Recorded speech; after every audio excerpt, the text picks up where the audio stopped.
Some of the comments I see when I'm traveling now, especially to Europe, some of the comments that I hear or the conversations I'm having about America are really bumming me out these days, man. It has been happening for years. So I posted about it on Facebook, and predictably, what happened on Facebook happened on Facebook. And I'll get into it in just 1 second. But while you were on vacation, you had a different experience. I'm here just to offer a little balance. So with the bad comes the good, with the good comes the bad. So we're going to start off with the good, and then you can end with the bad. Okay, that's what I do. So yeah, we were in the Keys for spring break, and there was a very, very lovely family from the UK. They were from London, and Jimmy was the same age as their oldest son. So Jimmy and Rafi were like thick as thieves the entire week. They were in the pool playing with their shark toys together, and then Rafi also has a little brother, Ruben, and Ruben was just...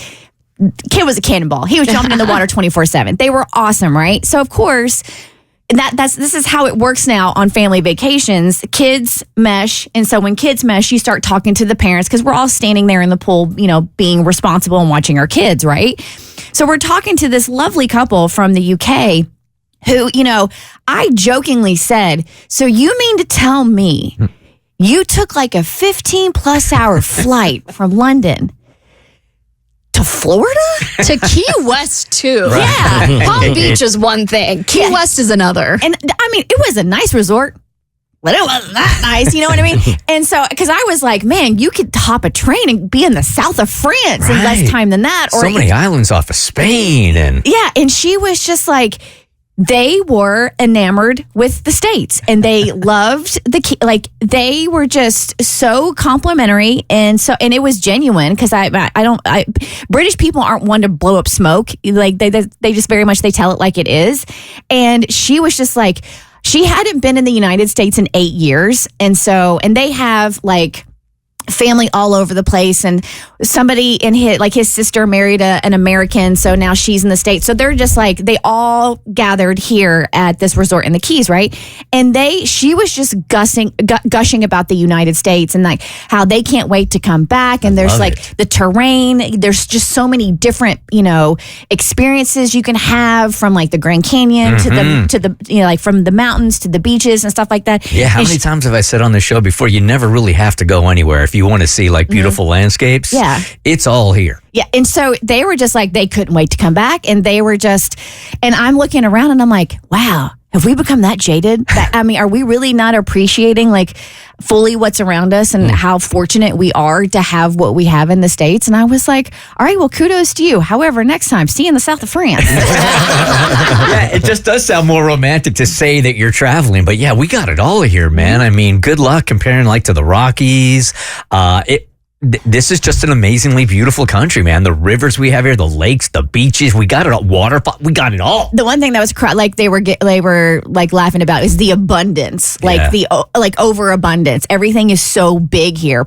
Like food proportions are so, everything is just large and in charge, and like the cars, the vehicles, just like everything. They found that highly amusing. You take some people that are visiting the United States to like a Costco or a Walmart, they've never seen anything like this before in their life, right? And the sizes when you take them out for dinner, like, what? Yes. What is this, right? So I had an opposite experience, and I've been feeling it for years, and I feel like I've talked about this on the show before. I have tremendous pride in being an American. I really do. So I have seen sort of a decline in perception for a while now. I'd say like 8 to 10 years, to be honest with you. And I witnessed it on the last vacation that I was on. Also, Amanda and I went to the Caribbean, and we went to this French-owned Caribbean island called Guadeloupe, which is a beautiful island, really beautiful. But man, hardly anybody spoke English on the island, or it was broken English. There weren't a lot of Americans there. We hired a tour guide to take us around the island one day, and she was about 25, 26 years old. And I am always asking, like, what is the perception of America in your country? And she was joking with us and sheepishly said, I'm praying for you guys, right? And we kind of got a laugh about it. But while she did, that also hurt my feelings as an American. And I've seen this for a while now. I think it started years and years ago. I think when people were starting to question me about our gun laws in our country, that's where I think it started. But I posted her reaction to my question of like, what's your impression of America on Instagram? And for me, this went viral, which is 250,000 people checked it out. Like 8,800 people liked it, 819 comments, 2,500 shares. That's big for me. And it turned out kind of the way I thought it turned out. Let me read to you what I wrote because I was very particular about it. I didn't want to point the finger at any one candidate, but I already knew as soon as I put this down that that's what people were going to do. So I wrote, hurts my heart to admit that in my travels, America is viewed so differently than we used to be. We were in Guadeloupe, French island, when I asked our tour guide about her impression of America. And then I posted the video of her sheepishly saying, I'm praying for you guys, kind of laughing. I laughed, but it hurt. I've traveled a lot in the past. I had such a sense of pride telling people I was an American, and they were so excited and curious. And this has changed in recent years, at least in my travels. We feel like more of a punchline, like they aren't laughing with us anymore. They're laughing at us. And I hate it. And this is what I write on Instagram. And I hate that because I love America so much. And I just have been, it feels to me almost, if you want a sports analogy, it almost feels like when the Patriots were winning over and over and over again, or Alabama was winning over and over again. As soon as it's a perceived slide, everybody's like, they're finally doing it, right? Oh, so our balls are deflated right now is what you're saying? Allegedly. Yeah, allegedly. I'm just trying to keep up with the sports analogy, man. But the comments that I was receiving online, or the arguments, I should say, that broke out online, should have been predicted, right? People thought I was making a statement about Trump, which I absolutely was not. This, as I've said, I've seen this decline for years and years and years, and Biden was the president also. But it immediately started like, oh, you think it's bad now? How about when Biden fell off his bicycle? And then people were starting to rip on Trump, and then people start to rip on Biden, and going back and forth and back and forth. I wouldn't take any impression from somebody that was just serving you a meal or something like that, or, oh, this is the press's fault because rest of the world is looking at mainstream America and this is what the media is telling them to laugh at.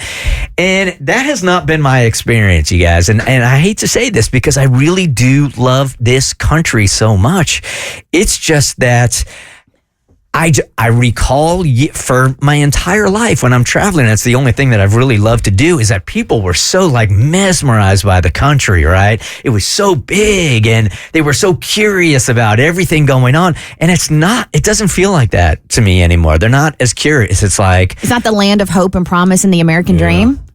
I would say that's accurate. Yeah, it doesn't feel that way. It's like they're not as eager to move here or visit as they used to be. It's like, all right, y'all take care of that. We're going to stay here now. In my travels, maybe it's because they won't say it in my face. I haven't heard anyone say anything bad about our country, but I have noticed that like when someone would meet me before, similar to what you're saying, and they would find out I was from America, there were a lot of questions. They were like really excited to learn more.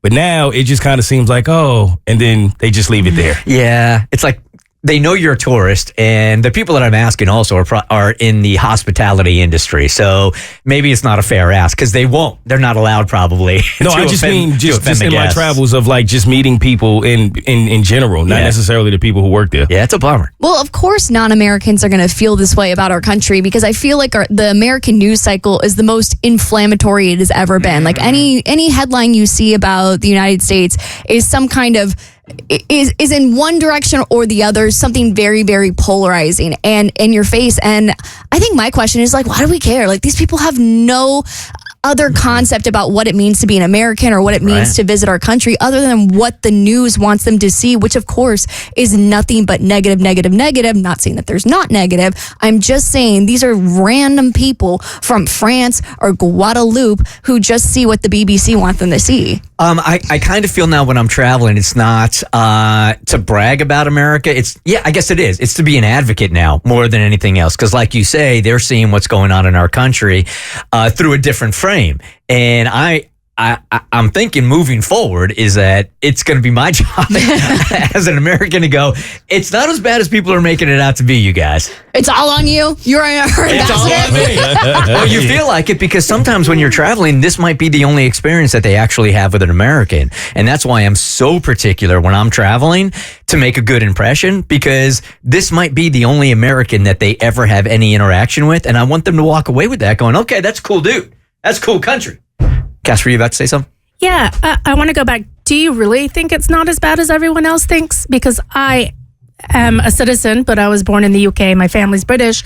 And people don't want to come here because it's not a good country anymore. And I do love America. There's nowhere else I would rather live, honestly.